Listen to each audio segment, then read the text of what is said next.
Hi patrons, Happy New Year! I just wanted to share a couple of my New Year's rituals that I do every year.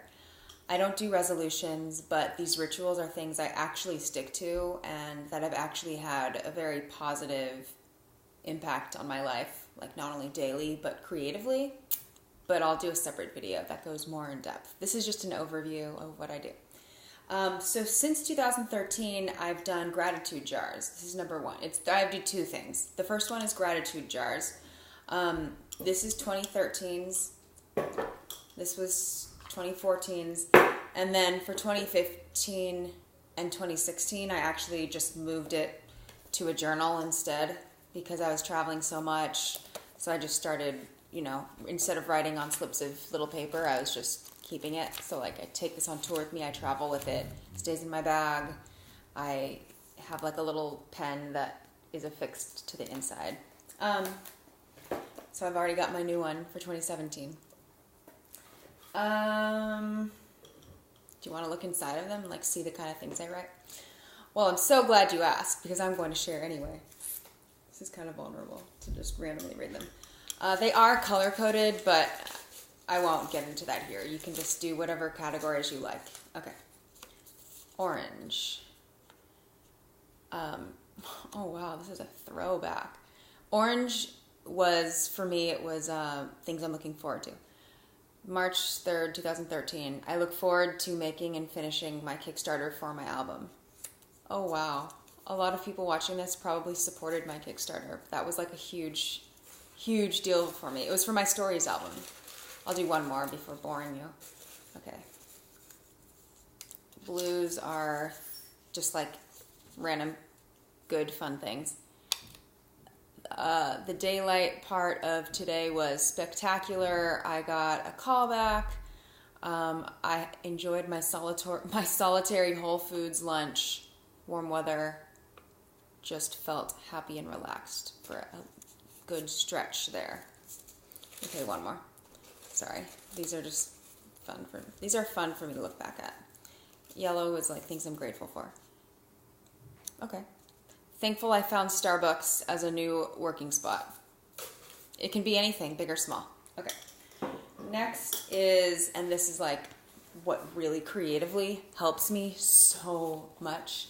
These are my everything journals. I just named that today. Kind of like everything bagels.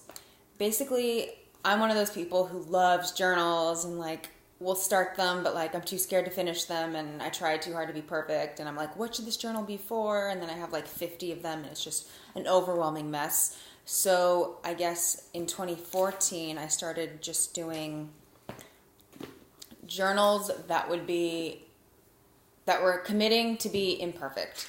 So my very first page of my first of these journals was actually, just to get that out of my system, it says, before starting a notebook, define the parameters, define proper use of the notebook. And it kind of is a play on, decide upon the visibility of the notebook, private to public. Would you mind if the following read it? It's kind of just a joke about how seriously I take journals and how it doesn't need to be like that.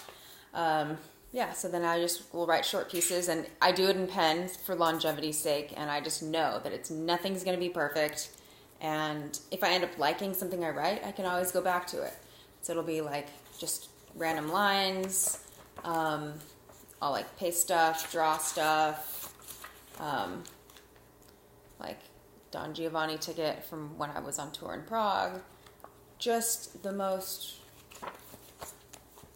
random stuff. And none of it is perfect. Some of the pages are super messy.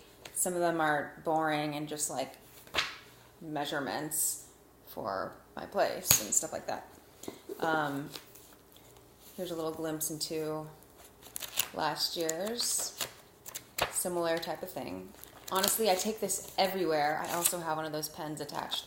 I take it everywhere. I can't go anywhere without this. It's helped me see so many more inspiring things during the day and things that have made their way into many of my compositions and pieces and my poetry manuscript that's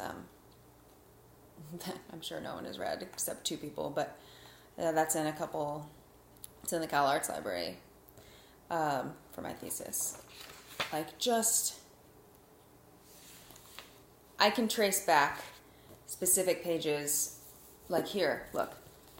This was the beginning of last year's. If you read at the top, well, it's backwards. It says, if you lived in your body, you'd be home now.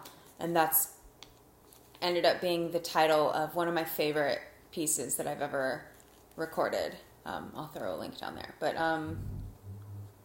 yeah, whenever I'm searching for inspiration, if I'm stuck, I will just look back at these, because whether or not I've tried, I've just put so much...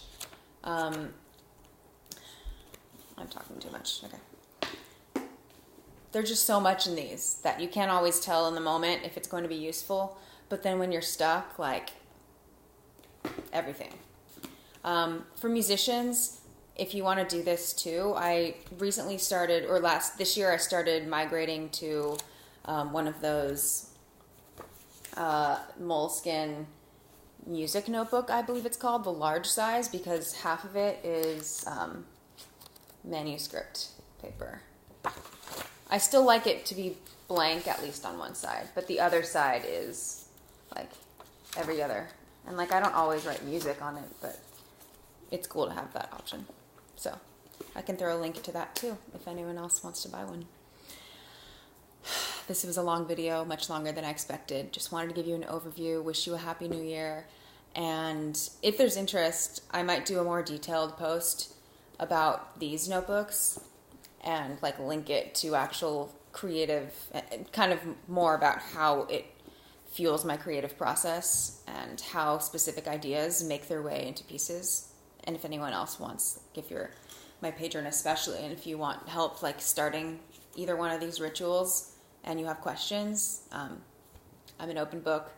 Just ask me and I will help you get set up. It doesn't have to be for January 1st. It can be February or whenever you feel like starting it. All right. I hope you have a wonderful day. Thank you for watching. Happy New Year.